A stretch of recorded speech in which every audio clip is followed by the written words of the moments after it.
Fidèle. Oublions donc ce pan de l'histoire et voyons Ligny autrement. Joël Janssen nous fait découvrir un ancien site carrier transformé en point de captage d'eau.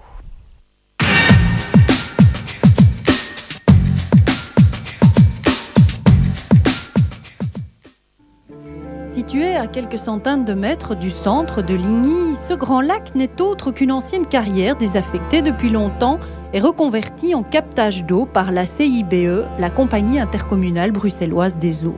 Les activités de la carrière ont débuté donc en tant qu'exploitation de pierre, donc c'était essentiellement dolomie et petit granit dans le 19e siècle. Et donc se sont terminées avec l'arrivée de la Première Guerre mondiale, donc du côté de 1914. Donc des 3 sociétés qui exploitaient ici, on a compté jusqu'en 1978 une marbrerie, mais qui n'exploitait pas la carrière à proprement parler, mais qui était installée sur le site de Ligny, essentiellement pour des découpes de marbre. Et comme dans toutes les carrières, bien sûr, au fur et à mesure qu'on creuse, en fait, on finit par toucher la nappe, qui, si on n'exore pas, évidemment, remplit la carrière. Et la fin des activités à la Première Guerre mondiale ayant contribué à remplir la carrière d'eau, en fait, ça a été étudié par la CIBE comme étant un site potentiel d'exploitation d'eau. Donc là, on est un petit peu avant la Deuxième Guerre mondiale. Et donc la faisabilité étant satisfaisante, donc dans les années 40-43, on a acheté donc le site et installé donc une station de pompage qui a même été mise en service pendant la guerre, donc en 1943 précisément.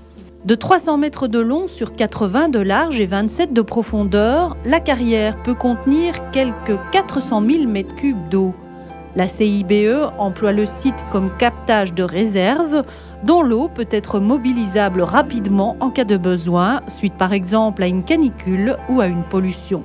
C'est un captage qui ne fonctionne pas en permanence et que l'on exploite au besoin.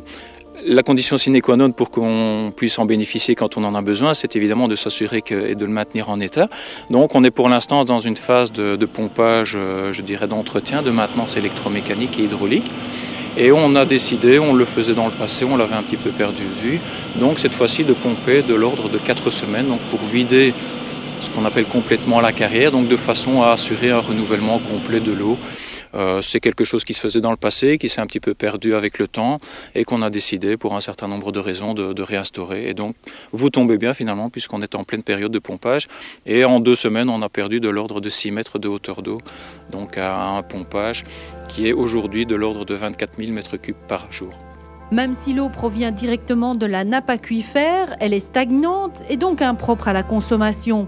Une usine de traitement installée sur place permet de la rendre potable. On est ici dans la salle des filtres, donc l'eau qui a été exorée, donc sortie directement de la carrière comme on l'a vu tout à l'heure. On lui a ajouté un réactif qu'on appelle de coagulation, donc le but c'est simplement d'agglutiner toutes les petites particules en suspension qui sont dans la carrière.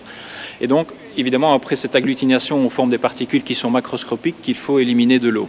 Et donc on passe ici sur des filtres sous pression où en fait l'eau va traverser une masse filtrante, donc dont la granulométrie varie entre 40 mm et 1,5 mm, donc de façon à vraiment se débarrasser de toutes ces particules en suspension.